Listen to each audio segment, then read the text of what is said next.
Hi everyone, this is Brian Hayes and welcome to Volume 1 in our series on basic ear training for the saxophone. I want to start by talking about perfect pitch. I've got a trumpet lead pipe here, it's just a metal pipe, and I've got a metal pen. If I strike the pipe with the pen, a note is produced.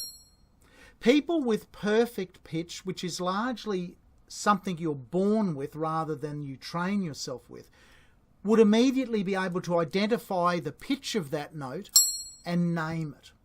Now to me it sounds something like around D, a concert D, but I don't have perfect pitch. A person who has genuine perfect pitch would not only be able to accurately tell you what that note is, but they'd also be able to comment on whether it was slightly high or low of conventional concert pitch for that note. Now, we don't need, thankfully, perfect pitch to be a good musician. However, in my opinion, to be a good musician, you must develop a high level of what is known as relative pitch.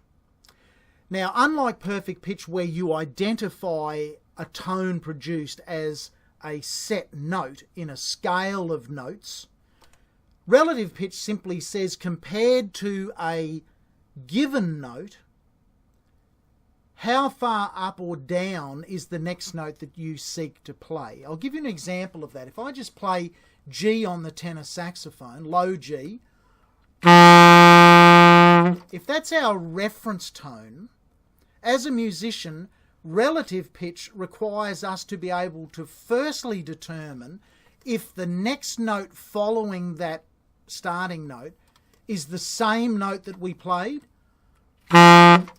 is a higher note or a lower note. And also, as your relative pitch develops, how much higher or how much lower from the last note that you played is the new note that you seek to play. It sounds complicated, but it's actually very easy to hone your relative pitch skills. And all I want to do today is give you some what I call question and answer exercises, question and response. So I'm going to play a simple 3-note melody on the tenor sax using just the notes G, A and B. If you're playing the E flat alto saxophone or the baritone saxophone, those notes will be D, E and F sharp. So here's a question that I'm throwing out and I want you to respond back with exactly the same melody. See if you can play that melody.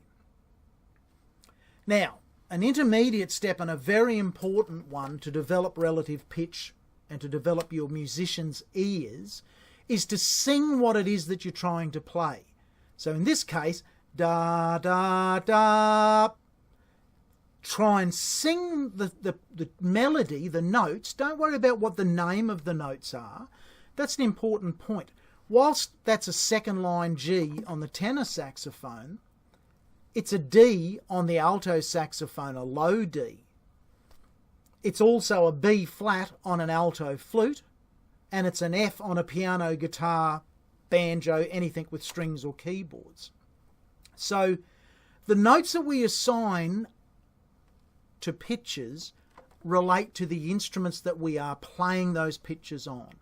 I'm going to speak in B flat tenor sax speak for the rest of this tutorial. But just be aware that it's much more important to be able to identify the pitch da than to actually say, oh, that's a G or a concert F, or it's a D on the alto sax, or it's a B flat on the alto flute, and it's a whatever on a D trumpet. So here's the pitch again. So da, da, da, play that. Okay, now I'm going to play a different melody.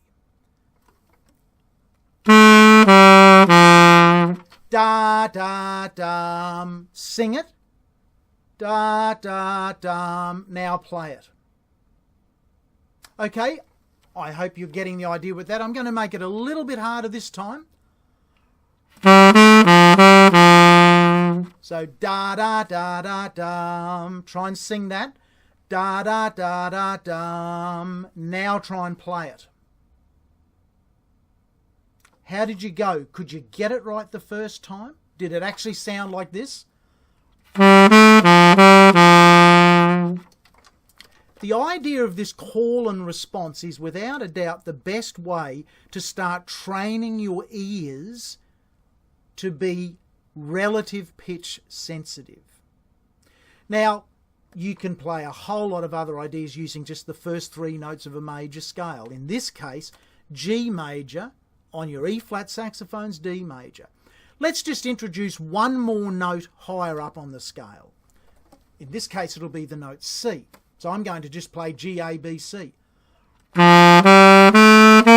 Sing it. Da, da, da, da. Play it.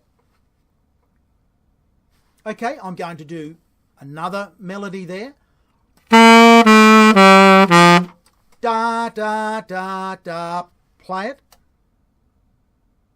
Now finally I'm going to play a much more complicated tune, still only using the notes G, A, B or C. And have a listen to this. Okay,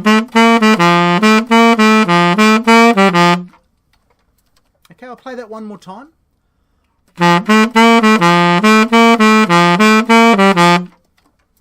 Sing it. Da da da da da da da da da da da da da. See if you can sing and play that melody. Give it a go.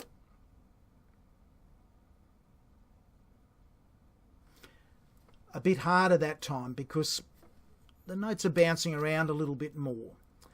Now, we'll do further tutorials, but in a nutshell, to be able to just play what you hear, to be able to freely improvise,